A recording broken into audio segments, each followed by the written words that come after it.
Alrighty, welcome back to Sports Rewind Digital. Tonight we have a special guest there in the green room, a Newcastle local. She's back there eating all the chocolate that the fellas left in the green room there. This week we're going to have our Tid Bits. Our special guest is going to go before our Tid Bits this week. We've got baseball, NRL, and heaps more. Fellas, how are you going this week? Sore. Yeah, same old. We'll talk about that later. Oh, wow. Your eyes looking pretty good, Davo. Recovered well. Yeah, mate. Yeah, so it's ready for the next one. Actually watched a bit of college softball and had quite a giggle when they have to wear that face mask. Don't worry, so did the wife. Yeah. She said, "Oh, it looks like the one I was going to order you." Gold. We have got one coming in the kit. You saw, you said, mate. Yeah, mate. The old arm's hanging a little bit. Oh, yeah. What was that from? Oof. Were you playing darts or something? It must have been. What's going on with that front arm? Jeez. I'm not sure what's going on there, mate. Oh, mate, that's what happens when you put an outfielder on the mound, mate. We were desperate. A couple of men down, from what I hear. Quite a few. Yes, quite a couple of men and ladies down. So, fair enough. Yeah. Desperate times call for desperate measures, mate. So, fair, mate. Things happen. Yeah. Well, wasn't the I guess the thing we're after for the Tigers this week, but we got a special guest on tonight, so we're not going to keep her waiting too long. This one's pretty cool for us Newcastle people. It's great to have a fellow Novocastrian on, one of the Aussie car drivers. So we're going to learn all about the Aussie car racing series shortly, but let's get Charlotte on. Charlotte, welcome. Hi, thank you for having me. Great that you could join us live here tonight, mate. First of all, let's tell us what are the Aussie cars. Like we've seen them. We've seen them live at Newcastle, but for those that don't know, what are they? So Aussie Racing Cars are a purpose-built chassis. We're a support category for the supercars. And yeah, all the chassis are identical. They're about half the size of a normal car that you'd see on the street or half the size of a supercar. They've got a Yamaha XJR motorbike engine in them. But the power to weight ratio in them is crazy fast with that. They're a 1300cc. We get up to speeds of about 240 kilometers. It's I seen a little thing on YouTube last night or the night before.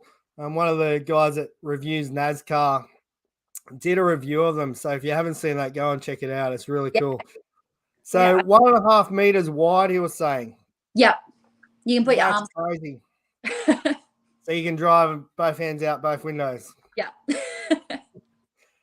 When we seen them, BJ and I went into Newcastle this year, and when we seen them, it is pretty cool to see them, I guess, up close and how little they are, and looks like you're driving from the back seat. Yeah, absolutely. Can't tell on TV how small they are. That's what everyone says when they come and watch them for the first time. They're like, holy moly, like they're tiny. But yeah. Takes me back to my youth driving the Daihatsu Charade around, mate. It's all good. Well, my mum had a Charade from, it was the first car that I remember ever being in. She had that till I was about 10, I think. So I grew up in one. Used to it. Yeah. Doing a high tower, rip out the driver's seat, sit in the back. Yeah, well, actually, the driver's door didn't work in the end of that car, and Mum had to climb through the passenger side. You had to do the Dukes of Hazzard style. So what is your, speaking of like get around cars, what's your go-to town car?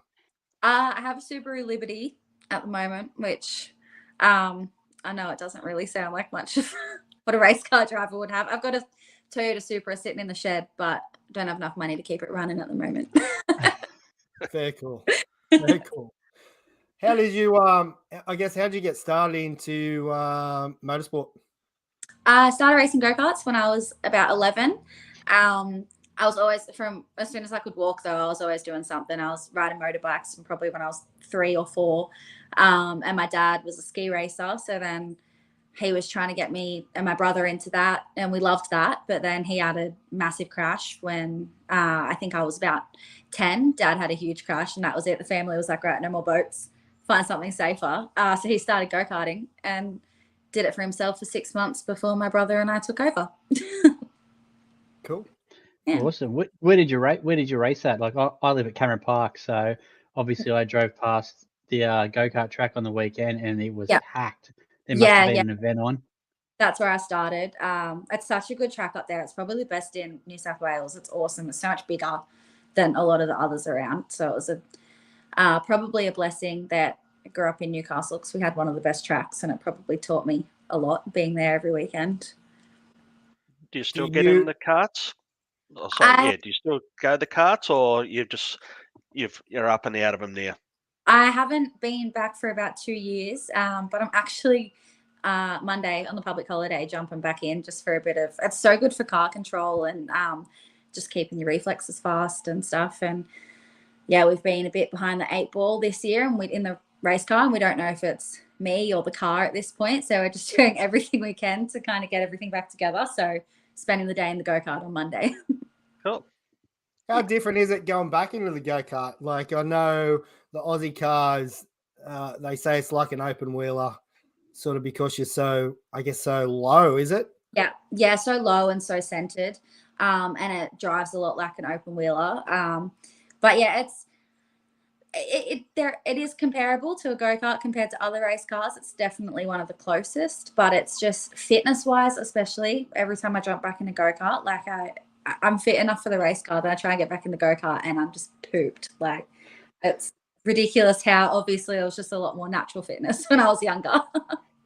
So what is it, like arm pump, or is it your back, legs, your core? And core is the biggest thing, and arm pump, or like grip strength more so, but neck and core is the biggest thing for me. And then just cardio too. Yeah. So how long, I guess, the karting races, how long do they go for when you race karting to what you race now? It's actually quite similar. You probably wouldn't be in a kart race for more than 20 minutes, and then 20 minutes is what we do in the Aussie car as well. So it's actually very similar, but I think you get more of a break in the Aussie car with the longer straights and stuff. Yeah. And going back to the Aussie cars, was there a pretty big transition going into the Aussie cars, and I guess some of the challenges that you faced when you first hopped in? It was a pretty smooth transition. I was lucky to have Darren Chamberlain in my corner, who he had won Aussie Racing Cars the year prior. He'd won the championship, and Dad had been helping him and his son, Josh Anderson, out, who actually Josh Anderson won the championship in Aussie Cars last year. But at that time, Josh had just started racing go-karts, and we'd been doing go-karts for a long time. And so Dad was helping him out, and that was how that all came about. Chamber just said, look, you've helped us out so much this year. Said to Dad, why don't you come and do a test day in the Aussie car? And Dad was like, oh, no, we'll put Charlotte in it. And I was 16, I think, when we did that. And it just, I guess because we'd never planned for it, I didn't have time to stress about it either. It was kind of just all done and dusted, jumped in the car, and it made it a smooth transition, I guess, because it just happened so quickly. I guess as a 16-year-old, some 16-year-olds these days don't even want to have their L's or look like getting their L's, and jumping into a race car doing 200 plus Ks an hour is pretty crazy. Well, I hated driving on the road though. When I have my L's, I hated it. Mum would pick me up from work. I had a Toyota Starlet, and that was my first car that I bought. Mum would pick me up from work in that and want me to drive home on my L's, and I hated it. Could not drive on the road. It freaked me out. But I'd jump in a race car and do 200. Crazy. Many speeding tickets? Not on purpose, but they're never on purpose. No, I don't intentionally speed. I just, I don't know. It's in the blood. Probably need bit careful what I say here. No, it's okay. We've only got 5 listeners. You'll be right. What about other forms of racing? I've seen a picture of you in the utes. Yep.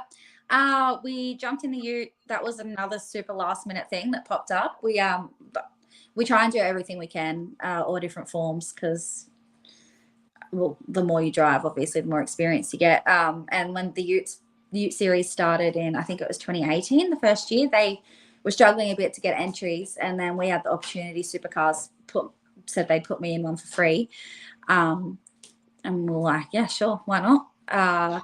So the car was brand new.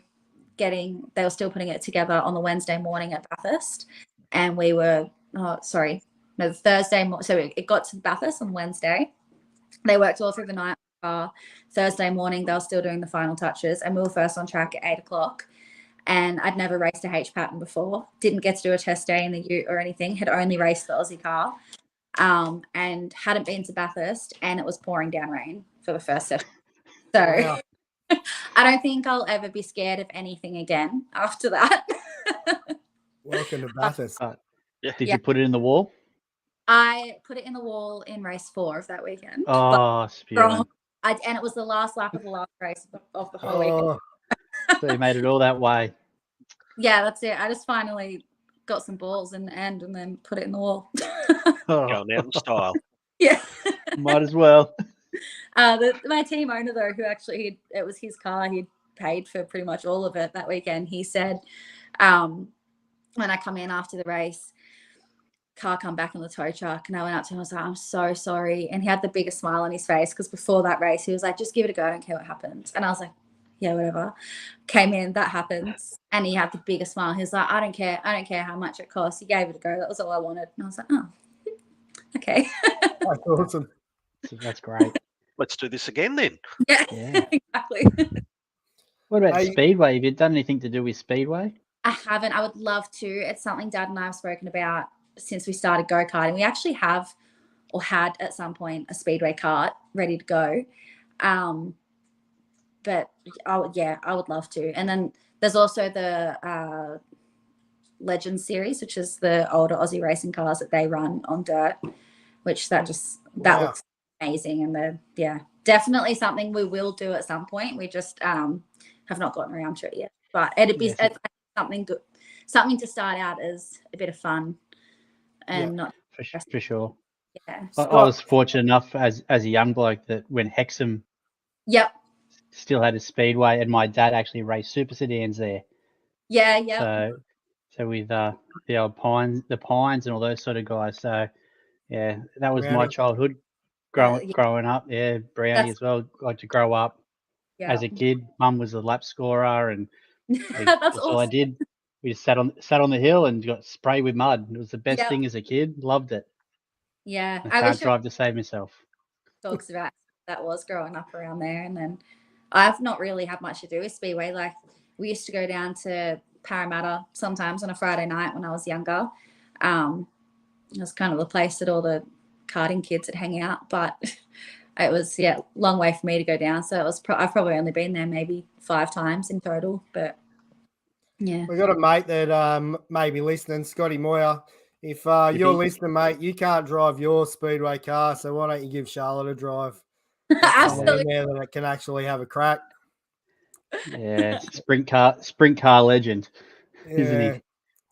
We'll see. He's he's always crashed, or the car's broken down, or this or that. So spending lots of money. We love you, Chippy.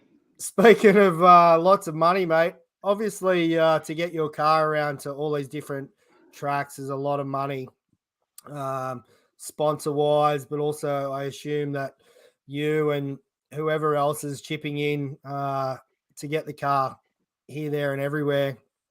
Let's give a shout out to your sponsors first of all, and let's talk about some of the logistics for you to get to places like Darwin, which is in a couple of weeks, and also later in the year going to New Zealand, I think. So, the finales in New Zealand. So, but please give your sponsors a plug here, and then we'll talk about how you get it around. Yeah, awesome. Well, I started a new job about 1.5 years ago now at Banlaw Fluid Asset Intelligence, and it was just by chance that they were actually sponsoring Lee Holdsworth at the time. So I was fortunate enough that he then retired last year, and I could weave my way in. They jumped on board this year. They're naming rights on the car. They're they make fuel systems for the mines. They're a really big emerging company. They're just getting bigger and bigger at the moment. So it was a good opportunity for them to jump on. And then I've got Powell Industrial, who I work in purchasing with Banlaw, and Powell are one of our suppliers. So that was convenient. Once I started there, I kind of started, I'd be ordering some parts and I'd send out some feelers about like, oh, do you maybe also want to sponsor someone? So that was pretty convenient. And then I've got Metal Construction, which have been on board with me since I very first started. They're super loyal. And I've been there since day one. That's awesome. So when was day one for the Aussie cars? Was it 2015 or 16? 2016, I started racing. I think it was the first round that year was Adelaide, but we were a bit hesitant to start at a street circuit, so we started at round 2, which was Phillip Island. Yeah. Okay. I'm just flicking on your website here, mate, and this is a good one for Randall. He can sponsor your boot. Yes. How cool is this? So it's like is this like a fan sponsor type thing, or? It is, yeah. So it's just $150, put your name on the boot, or just basically whatever you want on there. There's always I think there's been a few years where people have kind of thrown someone else's name on there, or someone last year, I can't remember exactly what it was, but their mate had a super embarrassing nickname and they paid $100 to have their mate's embarrassing nickname on the car and stuff. So it's been pretty good. It helps massively. I mean, every dollar helps. And then little play on words there. We used to get, obviously I get a lot of so comments being a woman sport. So we play into it, and it's the booty sponsor, not the boot sponsor. So I love it. I love it. Deanna would have to start paying me a bit more if I was going to do that, mate. Sorry. Fair enough. Another one on the website there is the corporate sponsor. Now, BJ and I were talking about this after, I think it was after the Newcastle event, and it is actually pretty decent to get a business for $750 here to be a little bit of a corporate sponsor on the car. Now for some big businesses, $750 is peanuts, but this is going to go a long way to help you out, obviously, and continue to grow in the sport. So if you're a business and looking for a little bit of a way to get out there in motorsport, but also, a bit of a tax write-off, come and help, someone in the sport. Exactly. It's a great idea. She is, so. I tried to bring it up with my work, Deanna, but our most recent client was Penske, so okay. We're out. I'm sorry. That's understandable. Hey, wow. You touched on it briefly there about women in sport. I guess in a male-dominated industry, do you face many obstacles, or anything that comes up as a female driver or anything like that? Is there any sort of stereotypical comments, or? Honestly, I think not as much as what people think. If anything, it's helped me. I've said all along, just going off, I guess, the level I was at when I left go-karts and tried when we first moved into Aussie cars, I probably wasn't ready. Like I wasn't, I'd won 1 women's nationals and I was running in the top 3 at state titles, but I hadn't won an open nationals or anything yet. And kids kind of have to do that before they move into cars. And I've always said, if I was a guy, I don't think I would have got the opportunities that I've been given. You've got the marketability being a woman, I think. And, it's a point of difference and we stand out. So if anything, it's helped me immensely. You get the odd people here and there that are a bit derogatory and whatnot, but it's normally fans as well that are like that. There's no one within the industry that's bad at all. It's been more than helpful. Yeah, fair. No, we didn't think there would be too much. I mean, you're going great in the series so far. I guess Darwin's coming up, race 4 of 6. I think you're sitting 14th. Is that correct in the series at the moment? I think from memory. Not too happy with where we're sitting. We're as I said earlier, we've had just issue after issue, and there's been a few. Like I've been out of the car for about 2.5 years before this year, and there's just little mistakes that I'm making, and then little things we're missing as a team in terms of preparation, just because we've been out of it for so long, and so we're a bit behind the 8 ball. But we've since between Tassie and Darwin next weekend, we've done so much. The engine's gone back to the engine builders. The car's down. The Dad's actually down in Sydney at the workshop tonight with the engineers, just getting every last bit they can, and I've stepped up my fitness as much as I possibly can, and back in the go-kart and stuff. So hopefully we get up there. And it all makes a difference, doesn't it? It does, yeah. Every little bit, like it's racing is down to the split second, less than a second. So any difference you can make really helps. That's it. Yeah. Even like having the car pulled apart the last couple of weeks, we've not found anything major, but there's just so many tiny little details that we found, which each of them by themselves probably don't make a difference, but it's just, all the 1%ers that come together. Mm. Yeah. So you were just saying that you've been out of the car for, what was it, a couple of years? I haven't properly raced since before COVID. Yeah. So basically COVID had that big effect on you guys. There was nothing really happening, and so you're now feeling that flow-on effect, are you guys? Definitely, yeah. And we missed an extra year because my major sponsor took a blow during COVID as well. So we took another year off. So everyone went back last year. And we unfortunately couldn't, because we missed out on that big sponsorship that we that we were used to having in years prior.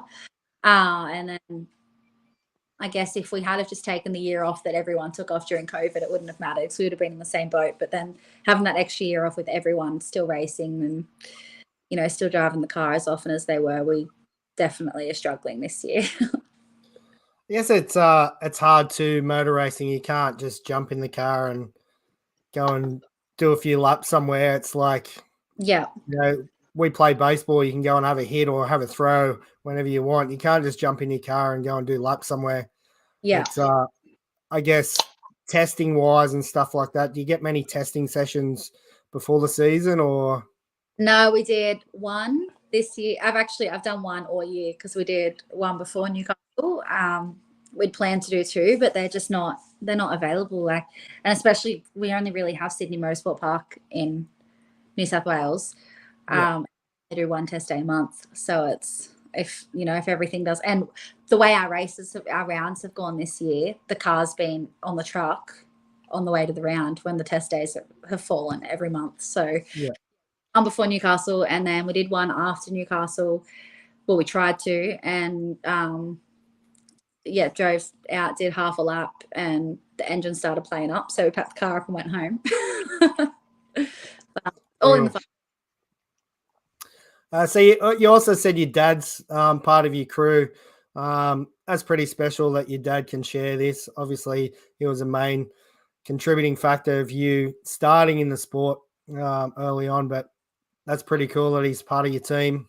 Yeah, absolutely. He I mentioned earlier about how he got my brother and I a go-kart when I was 11. He actually had a deposit on an Aussie racing car for himself, and he ended up cancelling that and buying a go-kart for my brother and I instead. So I guess I'm kind of living out his dream a little bit. But no, he loves it, and we're so close because of it. And he does the most work out of everyone, and hasn't worked for the last 2 weeks because of all the issues we've been having with the car. He's just been in the shed with the car all for the whole fortnight. So he's incredible. Wouldn't be doing it without him.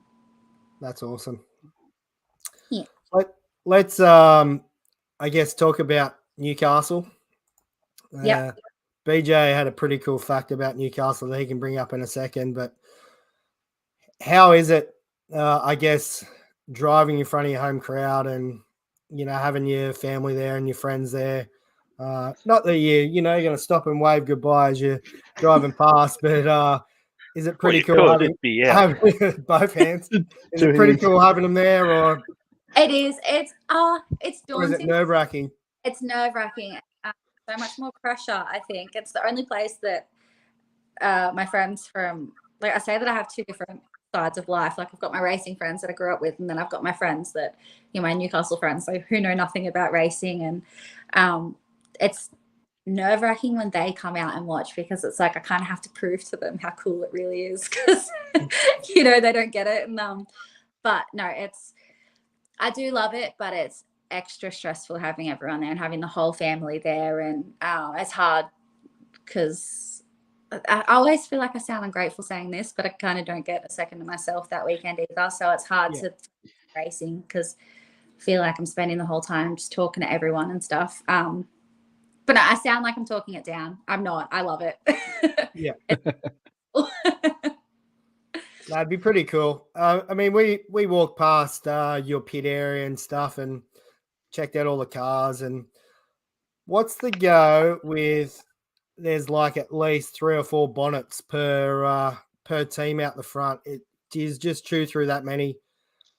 Most people will bring one spare bonnet.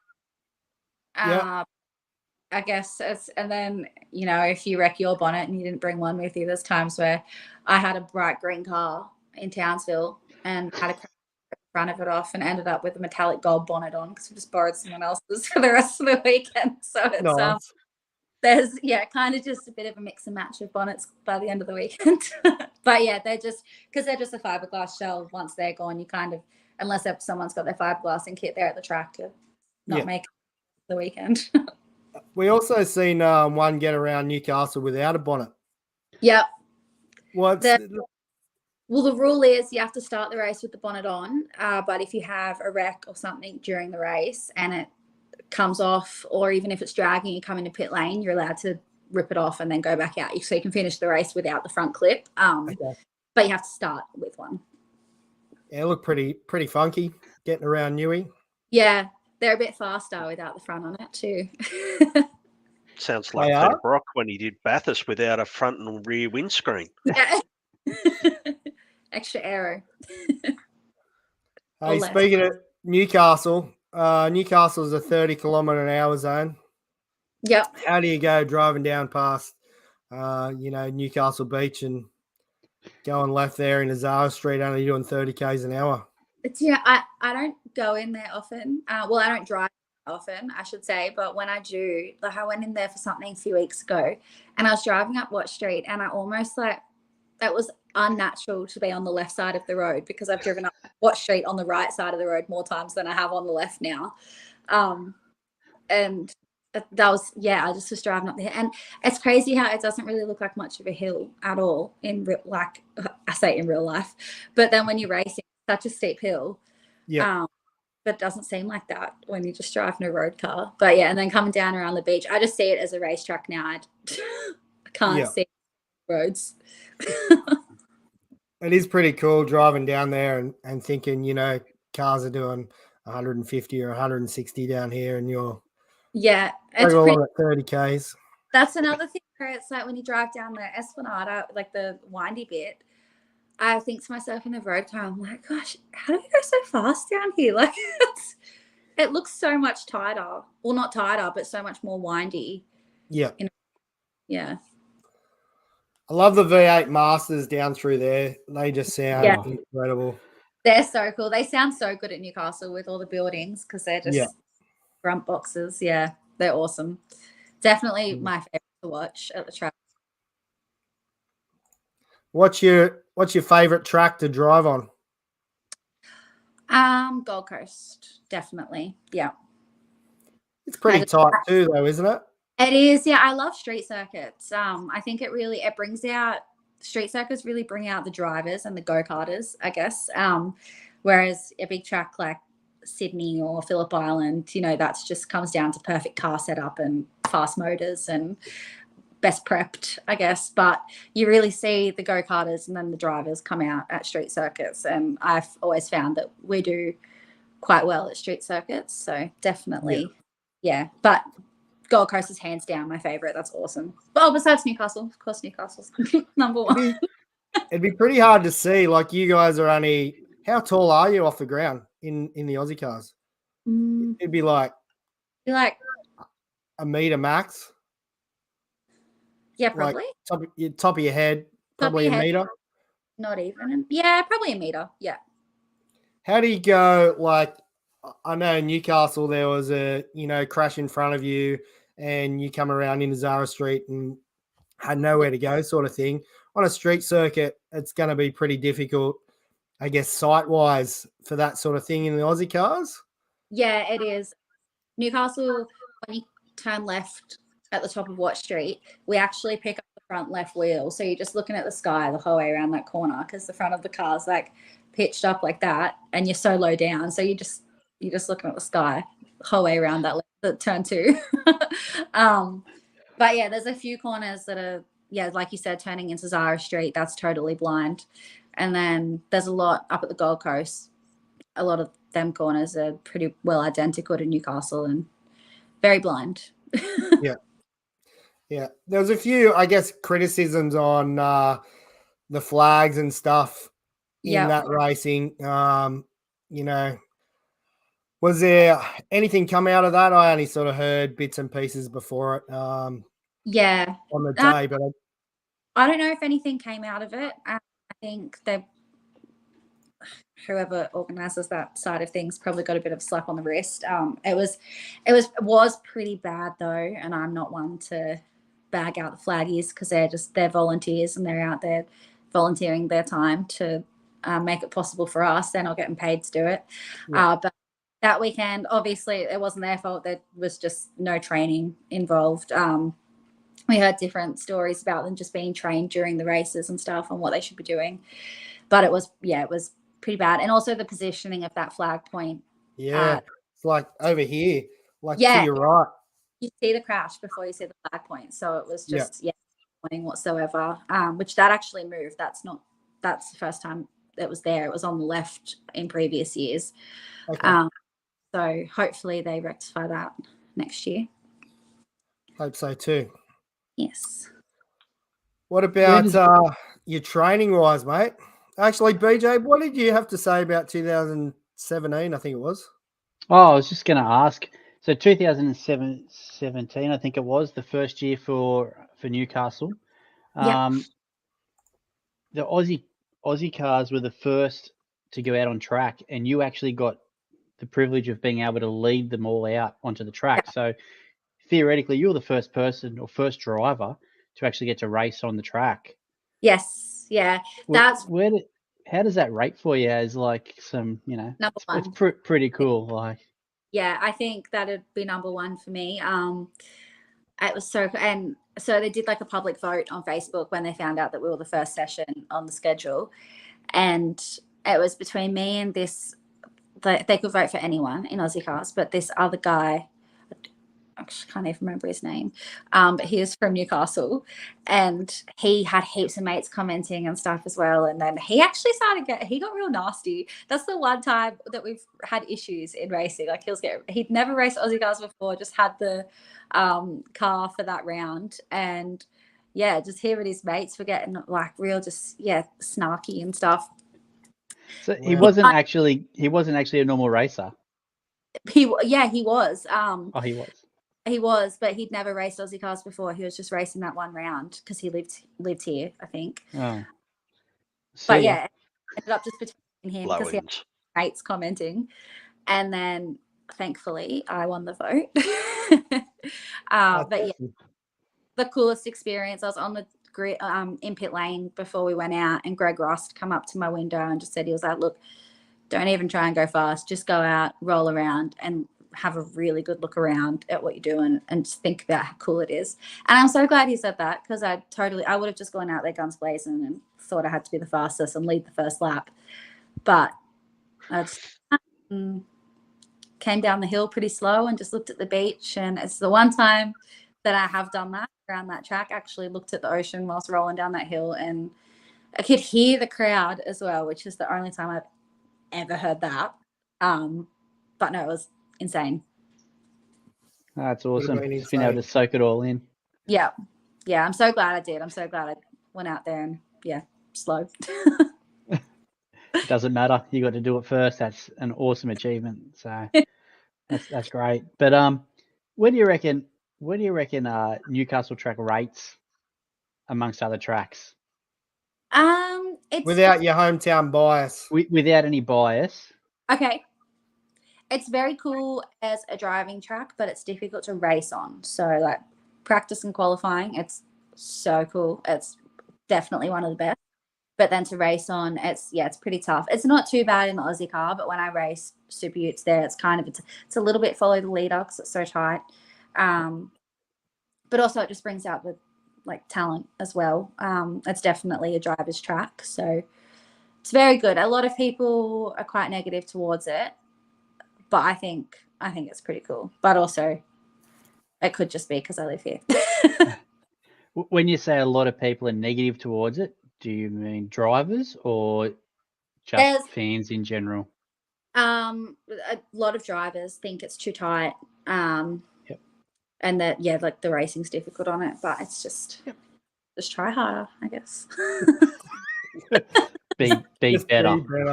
That's it.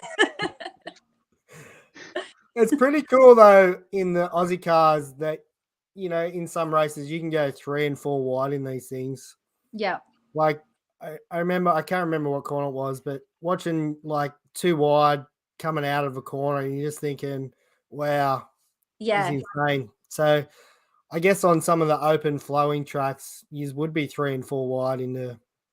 definitely. Yeah, especially tracks like Phillip Island. There's photos of us like 5, 6 wide into turn 1 because it's so wide. Like the track's so wide there. But yeah, it makes for awesome racing. Like you look at, we get such good TV coverage and TV time with the like the Fox schedules on the weekend and stuff. Like our races are always perfectly timed when people are watching TV because it's entertaining, which is very helpful with sponsors. But yeah, it's pretty cool. Very cool. What about training wise? We know you don't get much driving time. Couple of social media posts lately in the gym and stuff. I guess what's your training schedule and what's your sort of go-to workouts and things like that? I go through stages of where I have a trainer, I guess just when I can afford it or when I do it myself. And lately I've just been doing it myself and I kind of just, I don't have anything that I stick to. I just know what muscle groups I need to be working on and I just go in and do what I feel like doing on that day. But I've been really, the last few weeks, been focusing on cardio, wearing jumpers and stuff because Darwin's next week. So just trying to get a bit of heat training in. And then, just any kind of fitness that I can be doing. I've definitely, that was one thing I noticed coming back after when I had those 2.5 years off, I didn't do any form of fitness because I didn't need it for anything else that I was doing. So that's another thing I'm struggling with this year, getting back into the swing of that. But yeah, and then also I do as much simulator training as I can as well, which there's a really good training facility down at the racetrack at Sydney, Focus Track they're called, and he's got like a state-of-the-art simulator, and he sits there and goes through all, it's mainly just familiarization with tracks. I'll go down there on Monday so that I'm organized before Darwin, do a couple of hours around Darwin on the sim, and he does all the cognitive training and everything as well. So there is a lot more to it than what people expect, I think. Yeah, for sure. When does your preparation for the race start? Like, obviously we know it's pretty hot in those cars and hydration's a key, but going to somewhere like Darwin where it's that humidity is going to be through the roof again on top of already being hot in the car, how do you prepare and how far ahead do you need to start preparing for that? I normally start before each round. Well, I stop drinking for about at least 2 weeks before every round. I don't drink.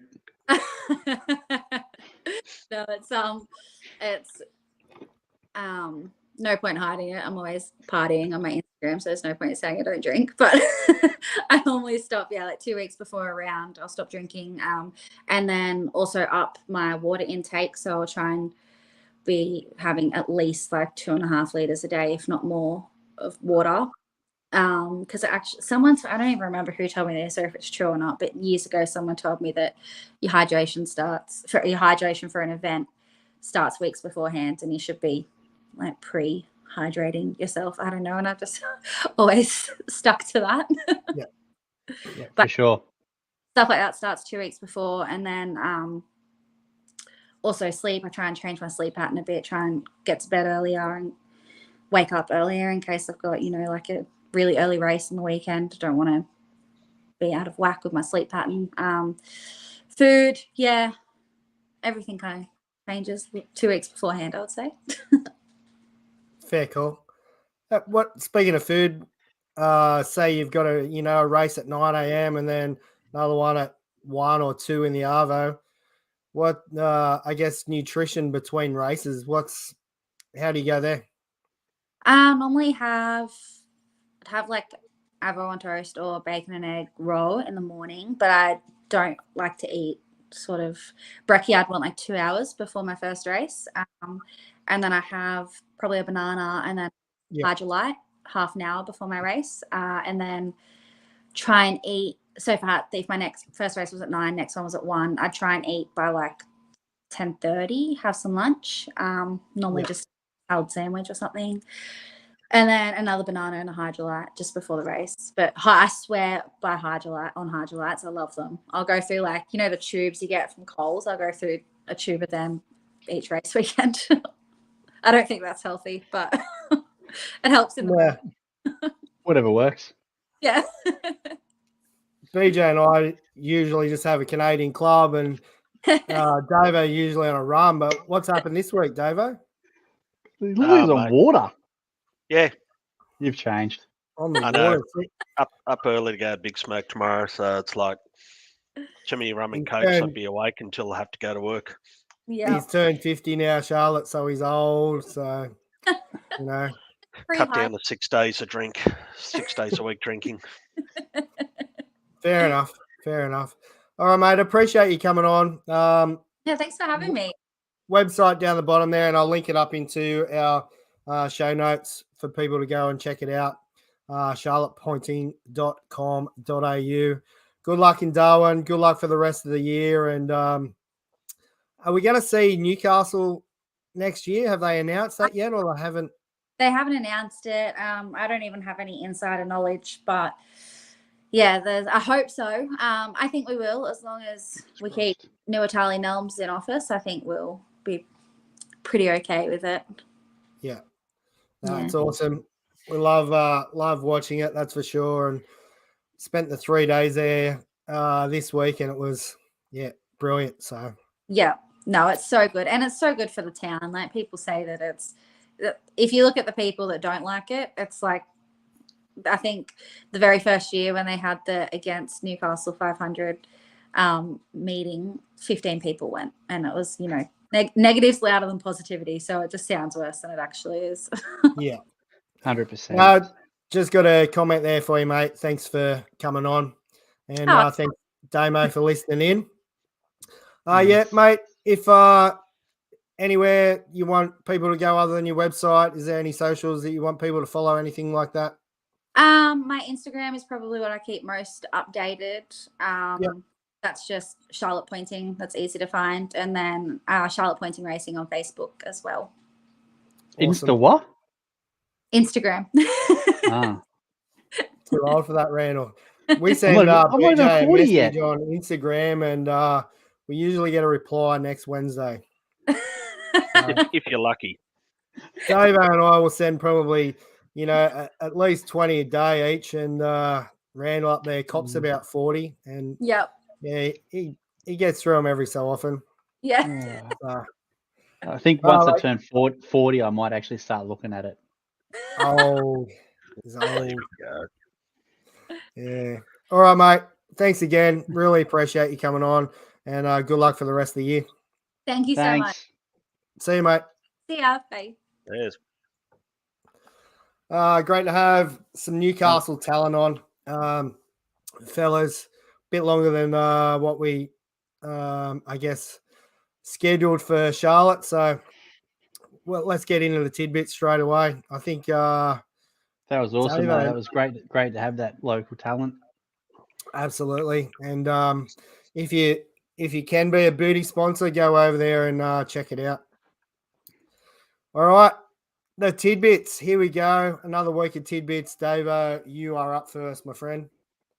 Mate, got to go back to the cricket. So, first tidbit is June 2nd. So, it's players born on this day have scored more runs in men's test cricket than any other birth date, being 35,601 runs. So, it's pretty handy when you have Steve Waugh and Mark Waugh, the twins, have their birthday. But then you've also got Steve Smith, who's 8,790 runs, and Angelo Matthews with 7,200. So there's a couple of others down the bottom there, but yeah, that's a pretty cool stat for a birthday. Yeah, it is. It's a crazy amount of runs, isn't it? How about your birthday, Randall? Probably 3. Yeah, not even 3 ducks. That's about it. Davo, you keeping with the cricket, mate, for number 2? I am. Well, the Ashes is coming up, so I've got to stick with the cricket. So, interesting fact, Ben Stokes is the first Test captain in history to win a game without batting, bowling, or keeping. So this all happened in the recent one-off test against Ireland. So Poms sent Ireland in, knocked them over for 190. So Stokes didn't bowl because I think Broad took 5 for in the first innings. They came in to bat.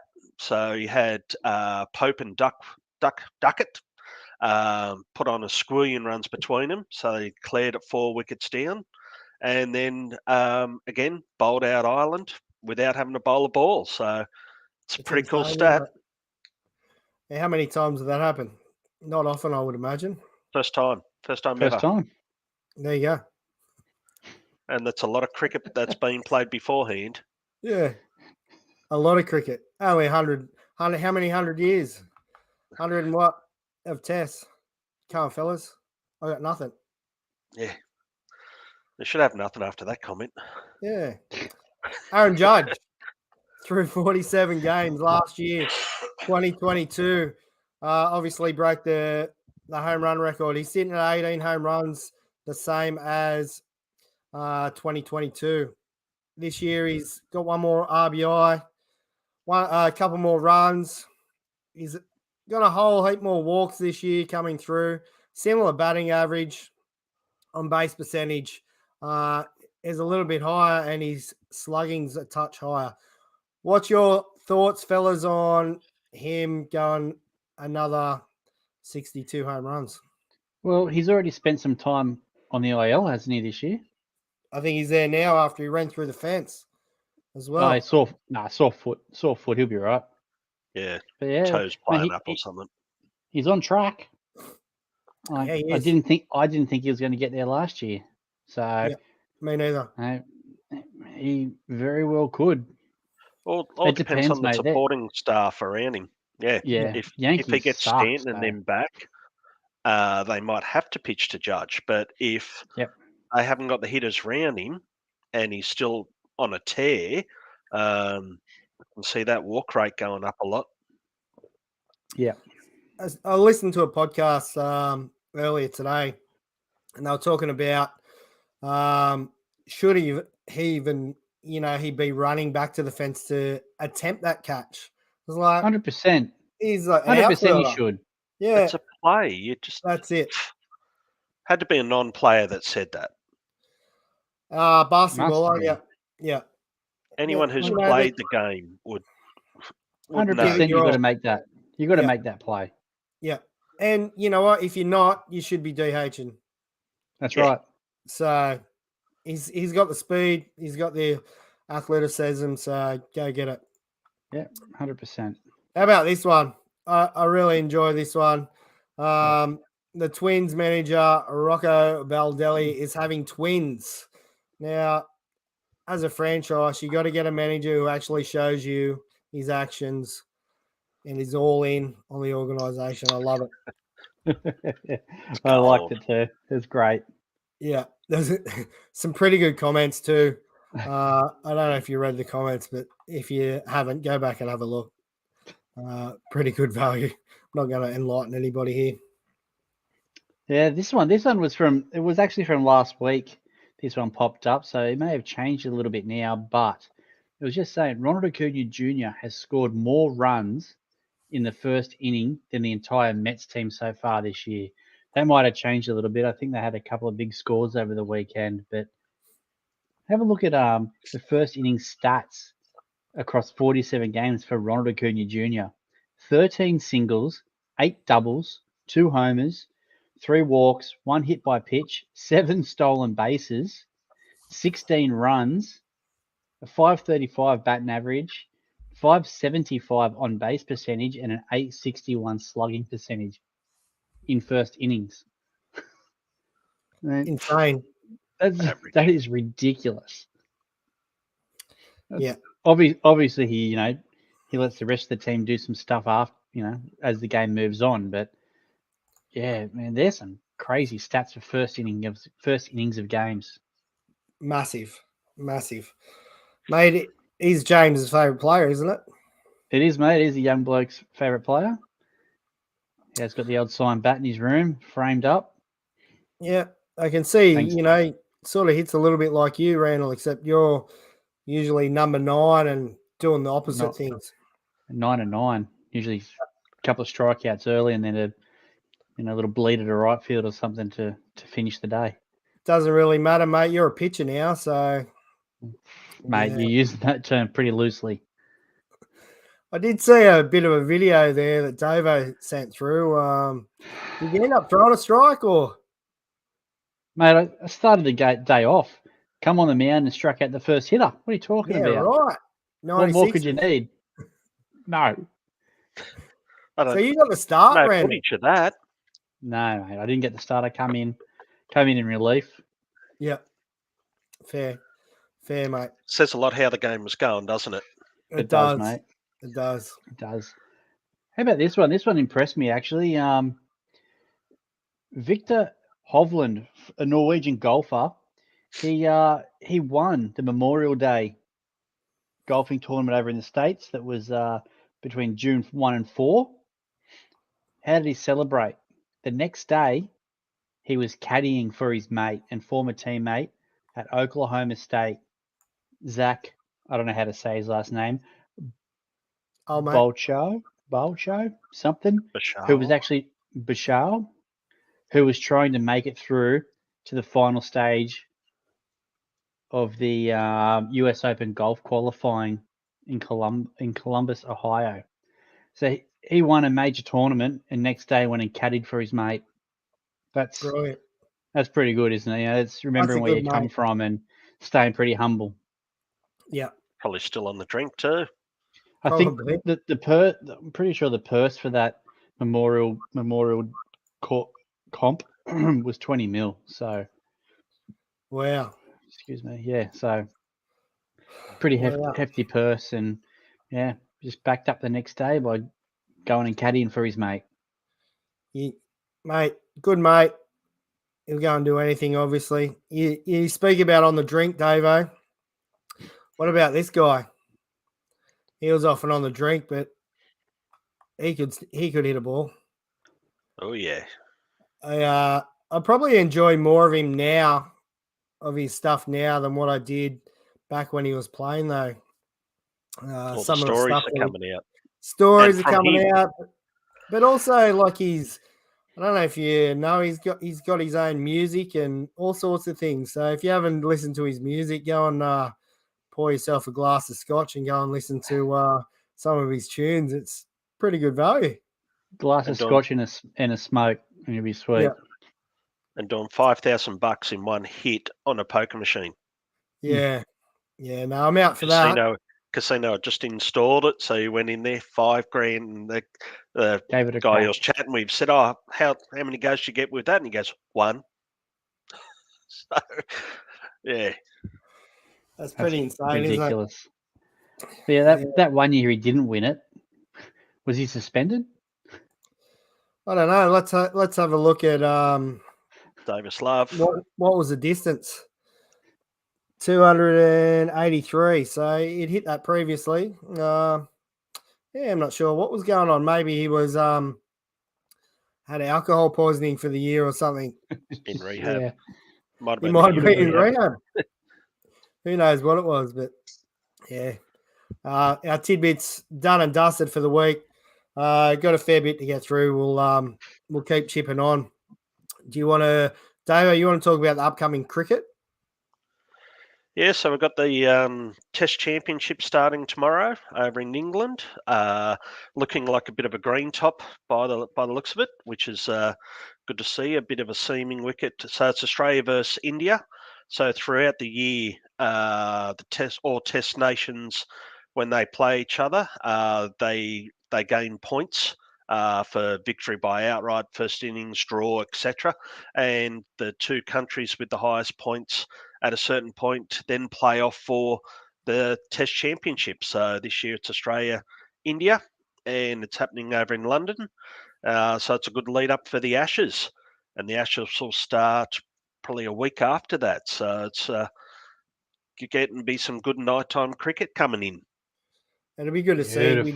We did talk about it a few weeks ago, them not getting, too many games in beforehand. So it'll be good to see them play a bit of cricket before the Ashes. And it'll be a good test on neutral ground as well.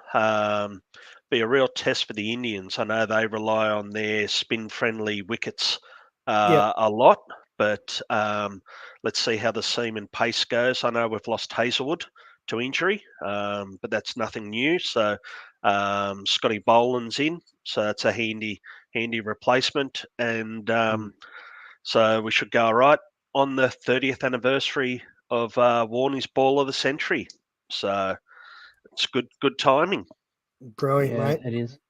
Yeah, India haven't fared too badly though in Australia over the last few years. So, they're no mugs to, pace and bounce, but we'll see how they go in England when it's a lot of swing. Yeah, and the Duke ball as well. Yeah. That makes a bit of a difference as well, because that does naturally swing. And I don't know if they've got the seamers that we do that will be able to move it round. So, and they didn't do that well against England last time they were over there.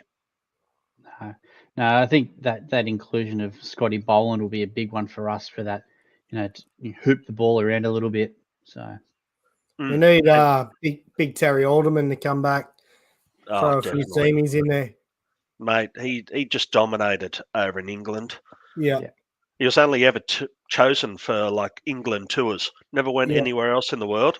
But an Ashes in England, first man picked. Absolutely. Yep. Genius. Mate, any local cricket comps coming up? I know the girls had a last woman standing not long ago. Is there anything like that coming up for local or? No, it happens every week. It's a good concept. People, you don't have to be part of a club. You just turn up. They're at set grounds, and it's a bit like indoor cricket. You sort of all just rock up. Everyone has the same amount of balls to face. Everyone bowls the same amount, and whoever scores the most runs at the end of the day or takes the most wickets is the winner for that week. That's awesome. It's just a way of keeping people in the game during winter. Yep. Need a bit something like that. I know you had a bit of a Masters comp down the Central Coast there. I think it was a couple of seasons ago, wasn't it? On a Wednesday night or something like that. Yeah.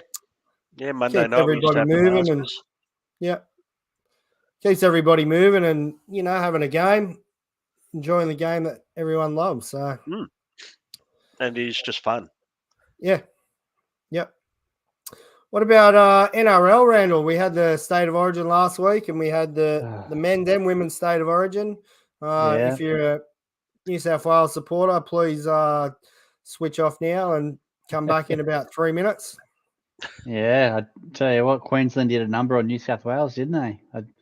Probably the same as everyone else. I'm watching it and thinking we're home and hosed here, like bloke in the sin bin, 10 minutes in the bin, and ahead on the scoreboard, we're looking good.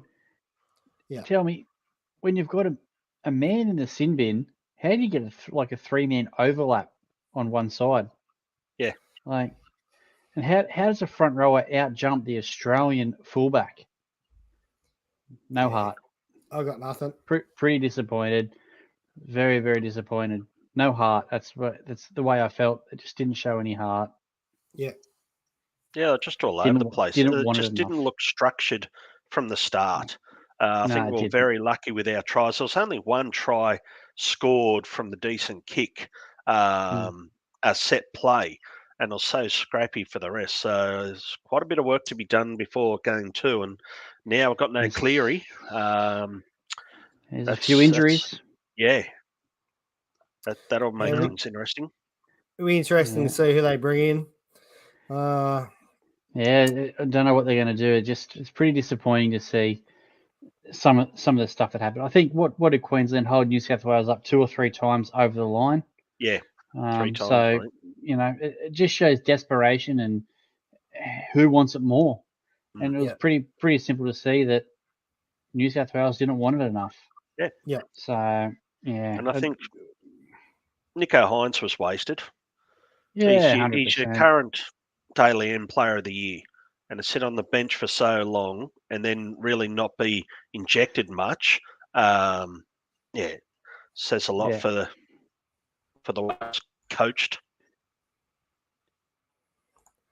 TF Hudson, Tedesco to go. Oh, he's back. He's got to go. Must have been asleep. I thought he was asleep too, and his other comments pretty spot on too.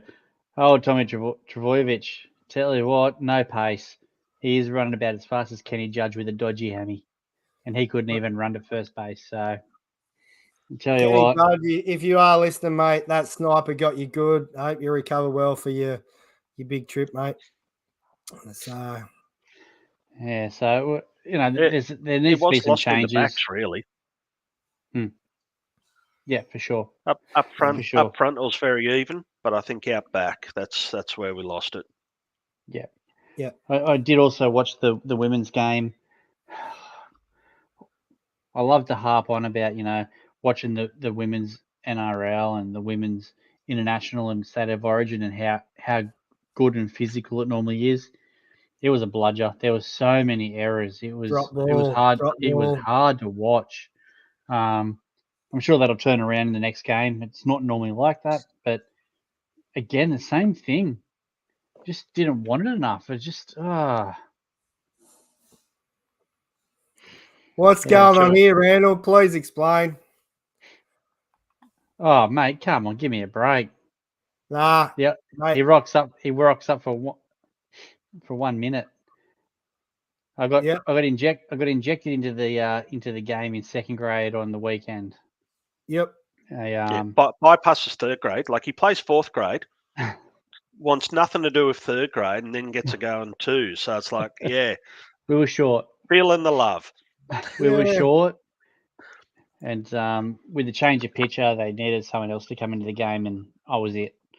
So put into right field, and there's no warm up, no nothing. Just walked out on the field, and 2 out runners on second and third, tied game, and there's like a pop fly into the right field foul territory.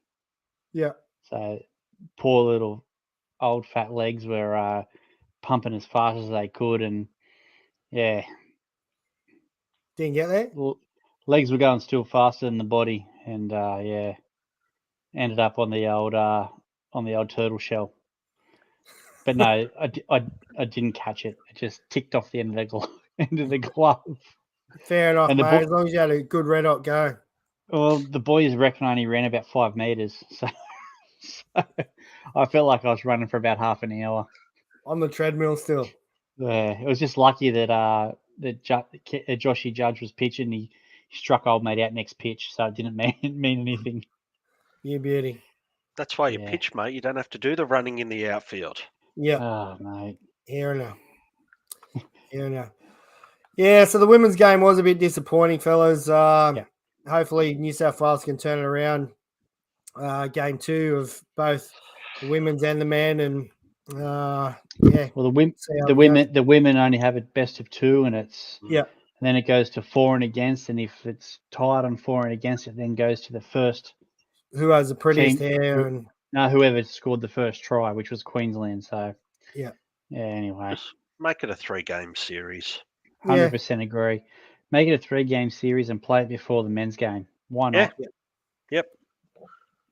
Absolutely. Yeah. Make it a massive night. That way they get to play in front of a huge.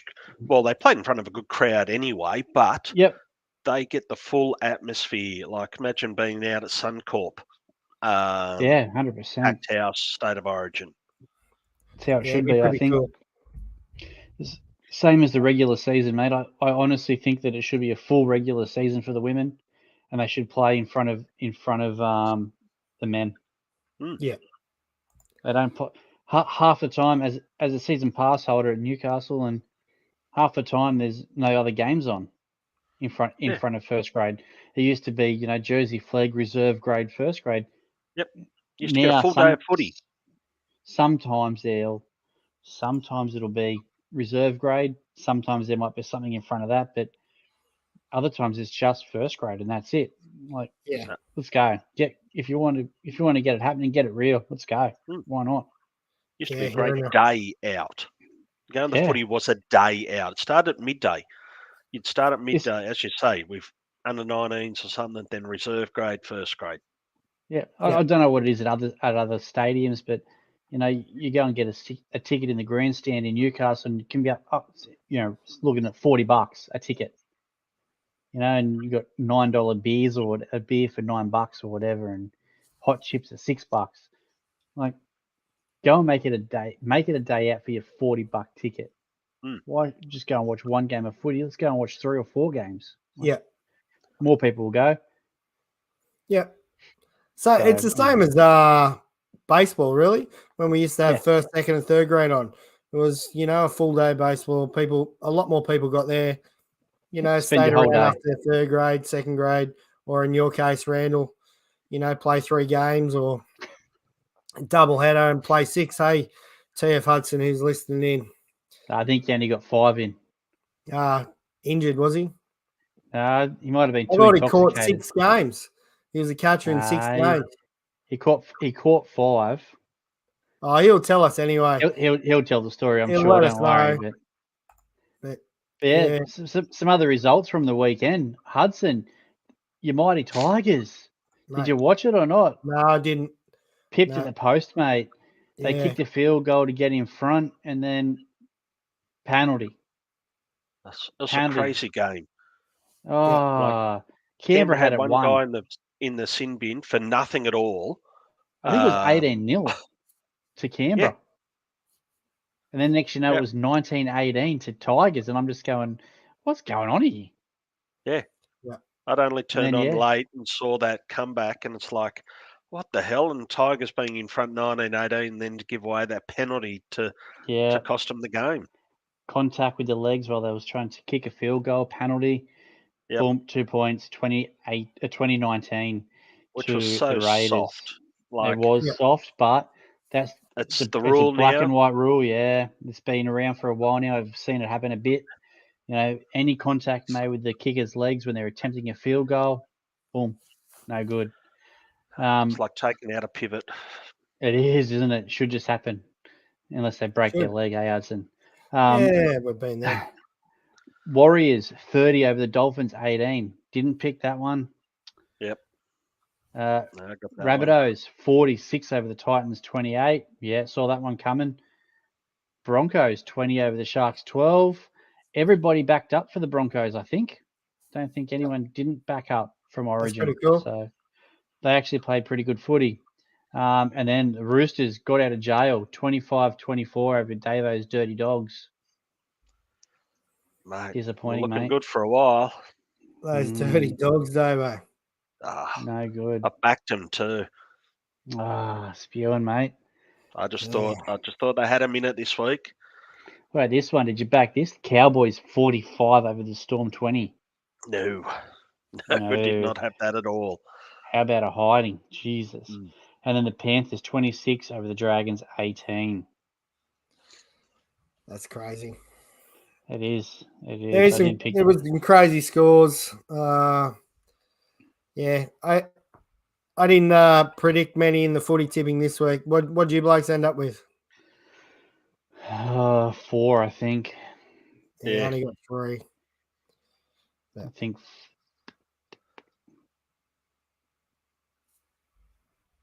I only got 3. Yeah. 5. Oh, out in front, Randall. Yes. Not really. We got NBA finals happening. I think it's 1-1 at the moment, going into the next game tomorrow, I believe. Here's one I want to touch on. But first, before that, Randall, are you going to 1 Cent Wings this week? What day is that? Thursday. Thursday. That was a bit of a maybe. I'll get back to you. Yeah. Oh. David, mate, it's well worth feeling the it trip. coming on. Mate, you may be sick or working from Newcastle that day too, Davo. Working from Katara. Yeah. Hey, a Katara serious Beer one House. here, fellas. I know we joke around a fair bit. The Hamburg Ironman Germany was on over the weekend. Not sure if many people would have caught this. It wasn't really in mainstream media.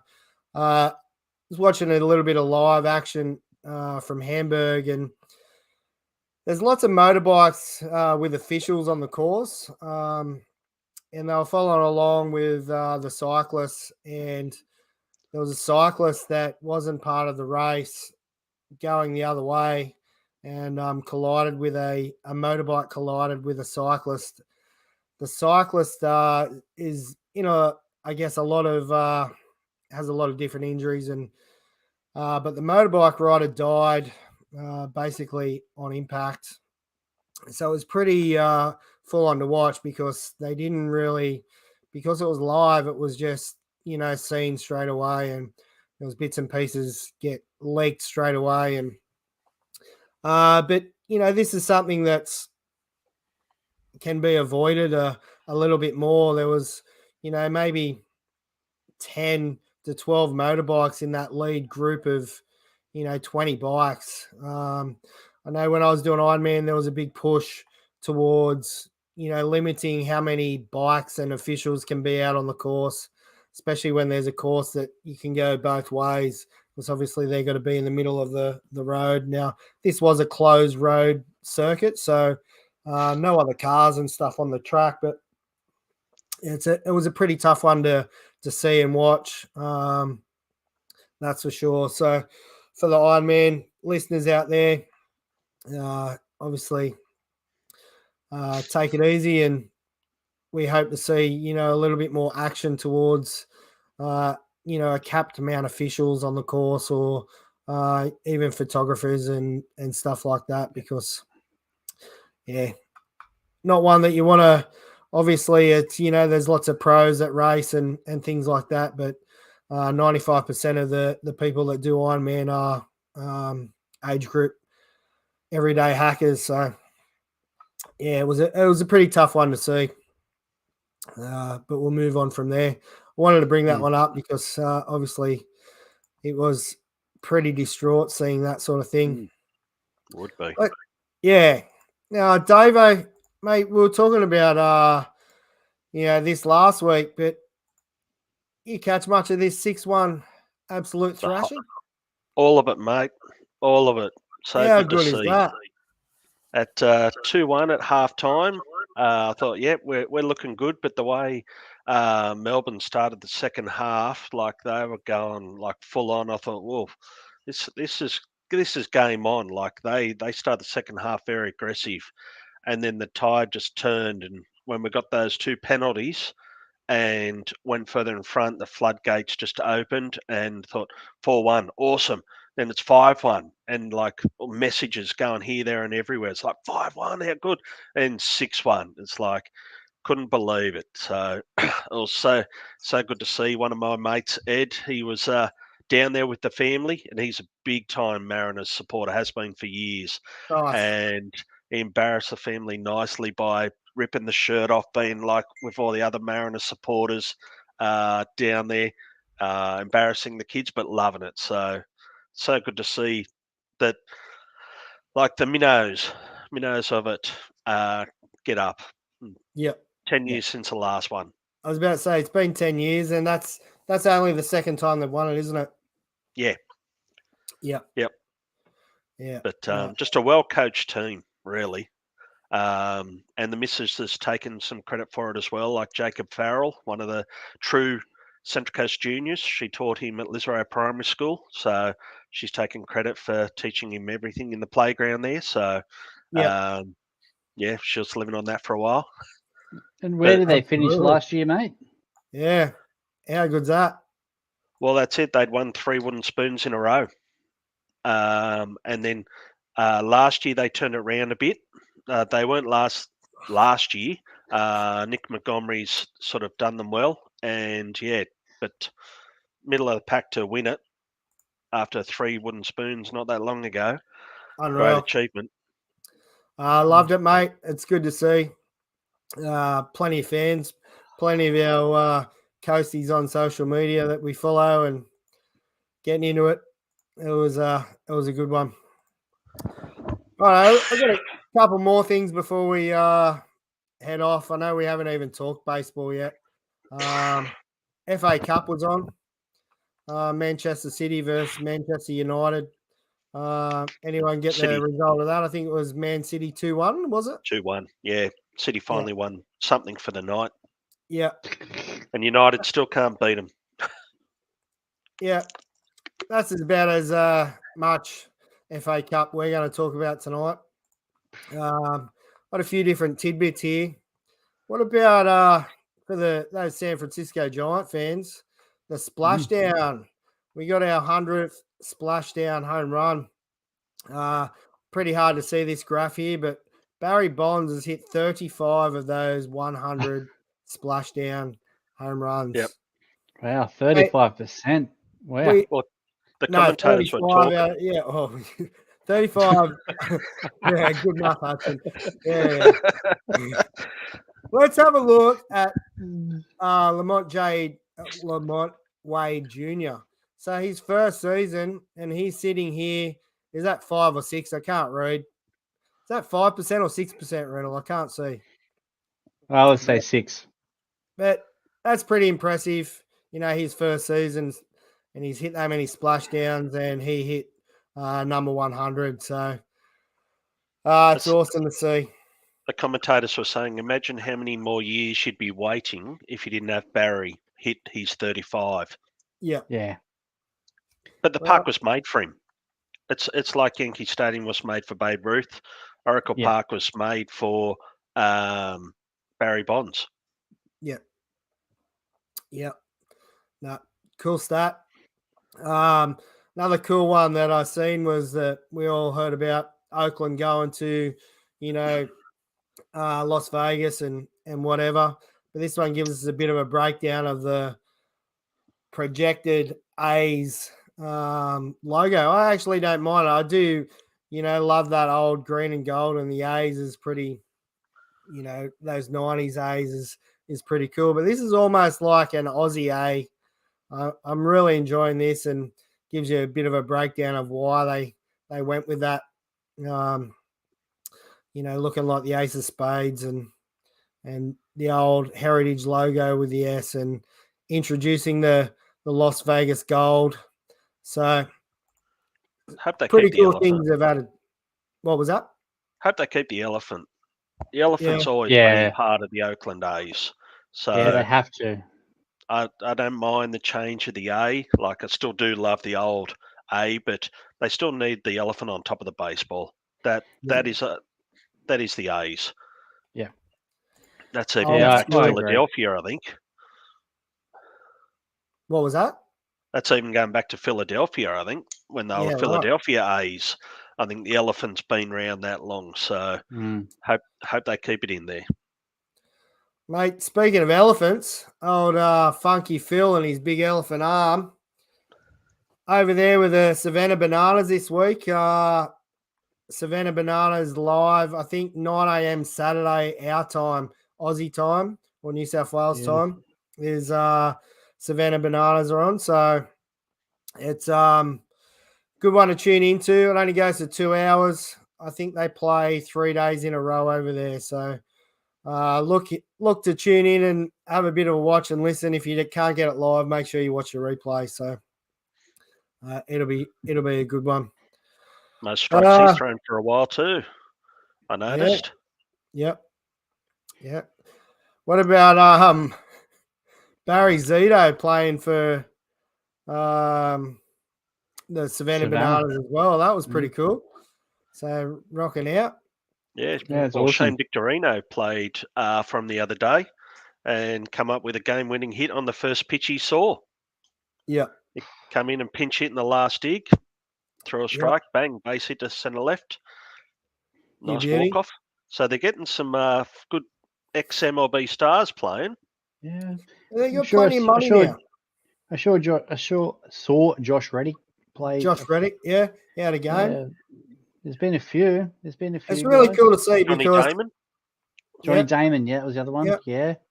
Because I mean, he's turned that franchise from $1,000 franchise into, I think it was 40 million in the doco scene. Like, that is just insane amounts of money. But he's given back, which is the best part. So yeah, that's right. Good luck to him. Can't wait to watch the Aussie Drop Bears. Fingers crossed we get a live cross there Saturday morning. Keep the feelers out there. Might be Sunday morning yet. Depends what happens. So we talked to Cav the other day and that's on the cards. Awesome. This one, fellas, you enlighten me on this one because I only read the article you sent through today. I didn't see this one. Yeah, I only saw it last night myself. Yeah, it's just a errant sort of shot. Like the play had finished. So one of the players was just hitting the ball away as they always do. And it just sconned the poor ball girl right in the neck. And it took a little while for the officials to realise what had happened. And after the chair umpire found out what had happened, he sort of went and saw the ball girl and took the teams, and that was the rule that see you later. You're done. Yeah, so the chair umpire actually gave them like an official caution, and then it was. So I watched something this afternoon actually, and then it was after the opposition team or the opposition pair then further pursued it, and then the actual match official come down and ended up disqualifying the other pair, and there was an Australian match official, but originally no one thought too much of it. So the ball was hit back, and she sort of she had balls in each hand and sort of tried to dodge the ball and couldn't, and it struck her sort of in the sort of neck chest sort of area, which obviously hurt her and whatever. And I'm pretty torn on this. I'm pretty disappointed that the other pair pushed for something to happen. That were they losing as well, or were they winning? I don't know what the score was. I won't even bring that into it. But that they pushed for. Oh, she's still crying. She's still crying. She can't go on. She can't go on. You need to do something about this. Like, well, why keep pushing it? How many players have we seen hit a ball into the crowd and hit somebody and hurt them? Or how many times have you seen top-notch players hit a ball to a ball boy or ball girl and they catch it? If they don't catch it, what happens? This exact situation. So there's a bit of inconsistency there, and I think it cost that pair that were disqualified. I think that cost them. I can't remember if it was 20 or 35K Australian. Pretty crazy. So between $20,000 and $35,000 that cost them for something innocuous. Yeah, the poor ball girl. She just wanted it to move on. I think she was getting upset because of all the attention given to her. Yep. And I think I saw she signalled a couple of times. Yep, I'm okay. all right. I'm okay. It's happened. It's hurt. Tears, but let's move on. Yeah, that's it. And I don't like that the other team or the other pair kept at it and at it and at it. Yeah. For something more to happen. It's not, is it? Like everybody wants to win, yep, and they're top level athletes, but man, I don't think that's right. Pretty average. Personally. Yeah, well, I mean, for yourself, Randall, I mean, you've had a couple of balls in your face and that and things like that, and you've moved on, haven't you? Yeah, not as many as Davo, but Davo got one the other week, but mine are usually multiple balls. All right, mate? It's looking pretty good. Yeah, I want to keep pitching. Yeah, it's like, come on, game on, keep moving. Do I get to disqualify them? I wish you did. Right, let's just get the baseball standings out of the way. We won't even get to baseball this week, and we'll move on. Davo's got to get up early. We're an hour and a half in almost, and Randall's out of Canadian Club by the looks of it. Another hour and a half if we were talking baseball. I had a new one delivered, mate. I'm sweet. Oh, fair enough. Just let Heidi know I'm empty as well. So, yeah, she's probably so damn wild. Yeah. Oh, not commenting. Your Baltimore Orioles, Randall, had a pretty decent series against San Francisco Giants, taking 2 games. Yep. Yeah. The first game I seen, I thought, we're going to run away and sweep you, but it's just the first game, so didn't happen. No. What's Boston doing, mate? I know that last time I looked, they were 500. They're shit. One game above 500. Or probably back to 500 after today's loss. 30 and 30. So yeah. And you've got Cleveland. Probably get swept by them as well. No, mate. Cleveland is second in the AL Central, and they're only 458. So don't worry, mate. You've got a better average than them, and you're coming last in the division. So yeah, that's pretty tough, isn't it? Right. It is. Baltimore's having a good run up there, Randall. Tampa Bay's obviously still way out in front. Minnesota's leading the AL Central. And we've got Texas over Houston. It's getting a little bit closer there. Houston coming good. Their last 10, they're 7-3. So they're on a bit of a streak, but also Texas is 8-2 in their last 10 as well. So that'll be a good battle, the West. It will be a good battle. And the Angels they're 9 games behind, so they're struggling along. Atlanta out in front, only just to Miami coming in second there. Miami having a bit of a run actually at the moment with all sports. So obviously Miami Heat, Florida Panthers are in the Stanley Cup, and the Marlins are going all right. So all those Miami fans will be loving their sport. Pittsburgh still at the top over Milwaukee. So Pittsburgh have won their last 6. So they're 7-3 in their last 10. That is pretty incredible for a team that at the start of the year we probably didn't think too much of. Milwaukee's got an easy series coming up. They're playing the Orioles. Yeah. Yeah, it starts tomorrow. 3-day series tomorrow. I think it's 3. That'll be a They'll good get one. Swept. Probably. That'll be a good series. I don't know who's coming up pitching-wise for you, Ren. I think Wells went last time, didn't he? Was that yesterday? Yeah. Gibson or someone, I think. So. Okay. Then we go down to Arizona, still out in front. Oh, no, they're equal with LA Dodgers, and 5.5 games back are San Francisco. Just good to see the Dodgers not leading that division. Yeah, Arizona still holding on. For how long, who knows? But, yeah. Any games that you're excited for, fellas? Every game at the moment. Yeah, it is pretty good to watch, isn't it? When your team's winning, it's every game. Yeah. What do we got coming up? So it is tomorrow. Yeah, a few decent matchups. San Francisco at Colorado. I'm hoping they'll go all right. Who did you say Boston had? Cleveland. New York Mets at Atlanta will be a good one. You'd want to hope so, but not the way the Mets have been playing. Yeah, They've been true. atrocious. Verlander versus Strider. That'll be a really good matchup. I can't wait. Hopefully it's like a big pitcher's duel with 30 Ks between them. Strider, has been pretty dominant, and Verlander last start was pretty impressive. So, it might have been the start before when they had the doubleheader. That'll be a good one. Wouldn't mind catching that one. What about the other games coming up? New York Yankees and the White Sox. That'll probably be a blowout.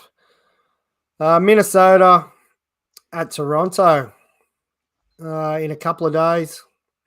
That'll be good. I've watched a bit of Toronto recently. They're going all right as well, but except Manoa. Yeah, he is putrid, isn't he? He only lasted 2/3 of an inning today, 6 or 7 hits, and his ERA's closing in on 7. So he gave up 6 runs on 7 hits. Yeah. Mate, it's tough. Like, they're 33-28 and coming 4th in the division. Like, they haven't hit the stride. The AL East is just horrible. You sort of want it to be just American League and the top 5, top 6 or something go through or whatever. Like, it would be nice to see, instead of the 3 divisions on each side, just having American League, National League, and see what happens. But can't have that. Yeah. Well, back when they just used to have the 2 divisions, East and West. Yeah. Bring it back. But anyway, all right. Anything from you fellas before we go? Long weekend, baby. Mate. No sport this weekend. Very, very quiet weekend for me. So it'll be all viewing only. Yeah, beauty. Good luck to everyone going to Tamworth. Yeah, good luck to all those guys out there and girls going out to Tamworth. Stay drunk, stay warm. So only way you can stay warm is by staying drunk. Or find someone to cuddle. Stay hydrated is my key. Yeah. TF Hudson, 12 p.m. Wings. Yes, I'll be there at 12. And the Florida Panthers, any hope? No idea. Nope.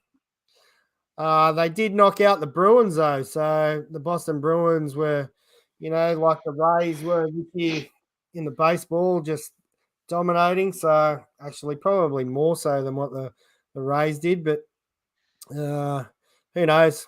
I haven't followed any of it this year. So I've got nothing. But yes. All right, fellas. Well, have a good week. Stay hydrated yourselves over the weekend. And we'll catch you at baseball next weekend. But next week's show, I can't remember who we got on. We do have somebody on. I don't have my schedule in front of me. Next 2 weeks, we've got a couple of guests. In a couple of weeks' time, a member of the USA women's baseball team will be on. So for the baseball fans, tune in for that one. As always, we'll give our best analysis of what's going on in sport during the week and dribble some more. But thanks again, fellas, and talk to you again soon. Catch you later. See ya.